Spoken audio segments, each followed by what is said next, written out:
हरे कृष्णा मित्रांनो, स्वागत आहे तुमचं आपल्या चॅनलवर। आज आपण जाणून घेणार आहोत आपलं घर। आपण बघा कधी पण बाहेर फिरायला गेलो, पाहुण्यांकडे गेलो, 4-5 दिवस, 10 दिवस, 15 दिवस, महिनाभर बाहेर राहून आलो आणि ज्यावेळी आपण आपल्या घरी येतो, घरी आल्यावर जे घरात आल्यानंतर जे आपल्याला सुकून भेटतं, नाही जो आनंद भेटतो, होम स्वीट होम, जो आपल्या घरात होम स्वीट होम आपल्याला जे वाटतं, जे आपल्या घरात आल्यानंतर आपल्याला बरं वाटतं, तो आनंद कुठेच मिळत नाही, कारण आपलं घर ते आपलंच असतं। त्यामुळे आज आपण आपल्या घरातील बेडरूम आणि आपल्या घरातील बेडरूम आपल्यासाठी खूप महत्त्वाचे असते। आपली बेडरूम आपल्यासाठी खूप महत्त्वाची असते, कारण तिथं आपण पूर्ण अर्ध्यापेक्षा जास्त आयुष्य आपण आपल्या बेडरूममध्येच काढत असतो। त्यामुळे आज आपण वास्तुशास्त्रानुसार बेडरूम कशी असावी याबद्दल थोडं जाणून घेऊया, किंवा बेडरूममध्ये काय असावं, बेड कसा असावा, काय असावं, ह्या गोष्टी थोड्या जाणून घेऊयात। बेडरूम घराच्या मेन दरवाजापासून, जे आपण घर आत येतो तेव्हा मेन दरवाजापासून बेडरूम आतल्या साईडला कुठेतरी असावी, दूर, मेन दरवाजापासून दूर असावी, आतल्या साईडला बेडरूम कधी पण असावी। बेडरूममधील बेड कोणत्याही एका कोपऱ्यात कॉर्नरला लावलेला असावा, तो मधी आधी नसावा कधी पण।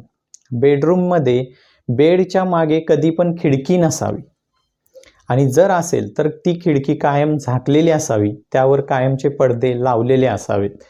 तसेच बेडवर डायरेक्ट सनलाईट म्हणजे सूर्यप्रकाश कुठूनही डायरेक्टली येऊन पडता कामा नये।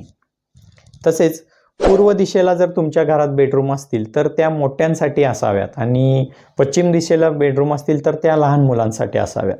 तसेच दक्षिणेला जर बेडरूम असतील तर त्या मोठ्यांसाठी असाव्यात, आणि पश्चिमेला जर बेडरूम असतील तर त्या लहान मुलांसाठी असाव्यात। बेडरूममध्ये कधी पण टीव्ही ठेवू नये। टीव्ही बेडरूममध्ये अजिबात वापरू नका। बेडरूममध्ये मोबाईल वापरत असाल तर झोपायच्या पूर्वी बेडपासून मोबाईल जास्तीत जास्त 5 ते 10 फूट लांब ठेवला पाहिजे। मास्टर बेडरूम कधी पण साऊथ वेस्टमध्ये म्हणजेच नैऋत्य दिशेस, नैऋत्येच्या कोपऱ्यात असावी। त्यामध्ये घराच्या मेन मालकानेच राहावे।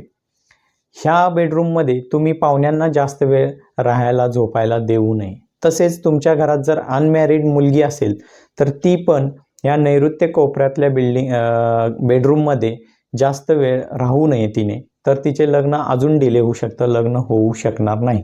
त्यामुळे नैऋत्य दिशेची बेडरूम घरच्या मेन मालकानेच वापरावी। तसेच जर तुम्ही घरामध्ये गेस्ट रूम करत असाल, गेस्ट रूम असेल तर ती वायव्य दिशेच्या कोपऱ्यात असावी, नॉर्थ वेस्टमध्ये असावी। वायव्येचा कोपरा हा गेस्ट रूमसाठी अतिउत्तम आहे। बेडरूममध्ये बेड असे ठेवा की तुमचे डोके एकतर साऊथ किंवा दक्षिणेकडे किंवा एकतर पूर्वेकडे, ईस्टकडे आले पाहिजेत, असे बेड तुम्ही ठेवले पाहिजेत। आणि झोपताना दक्षिणेकडे डोके करून किंवा पूर्वेकडे डोके करून झोपावे। उत्तरेकडे आणि पश्चिमेस डोके करून झोपू नये। हा सगळ्यात बेस्ट पर्याय आहे झोपण्यासाठी, आणि झोप पण सर्वात चांगली, उत्तम आणि गाढ लागू शकते। तसेच बेडरूम अटॅच बाथरूम असेल तर बेडसमोर बाथरूमचा दरवाजा कधी पण येता कामा नये, बेडच्या समोर येता कामा नये, आणि बाथरूमचा दरवाजा हा बेडरूममध्ये कायम लावलेल्या स्थितीतच असावा। हे नियम तुम्ही पाळाल तर वास्तुशास्त्रानुसार तुमचे बेडरूमचे जे इफेक्ट आहेत, चांगले इफेक्ट, पॉझिटिव्ह इफेक्ट तुम्हाला बघायला मिळतील, आणि आनंदायी तुमचे जीवन होऊ शकतं। तुमची झोप चांगली होऊ शकते, गाढ झोप लागू शकते। साऊथ वेस्ट, नैऋत्येचा कोपरा आणि वायव्येचा कोपरा हा सगळ्यात महत्त्वाचा आहे, त्यामुळे तो व्यवस्थित पाळावा। आणि तुमच्या आयुष्यातील भरपूर एनर्जी आणि भरपूर व्हायब्रेशन ह्या बेडरूममधून होत असतात। त्यामुळे वास्तुशास्त्रानुसार हे काही नियम होते, काही त्रुटी अटी अशा होत्या ज्या मी तुम्हाला सांगण्याचा प्रयत्न करत आहे, त्या मी आज सांगितलेल्या आहेत। परत आपण वास्तुशास्त्रानुसार काही ना काही पुढच्या व्हिडिओजमध्ये बघत जाऊ। हरे कृष्णा।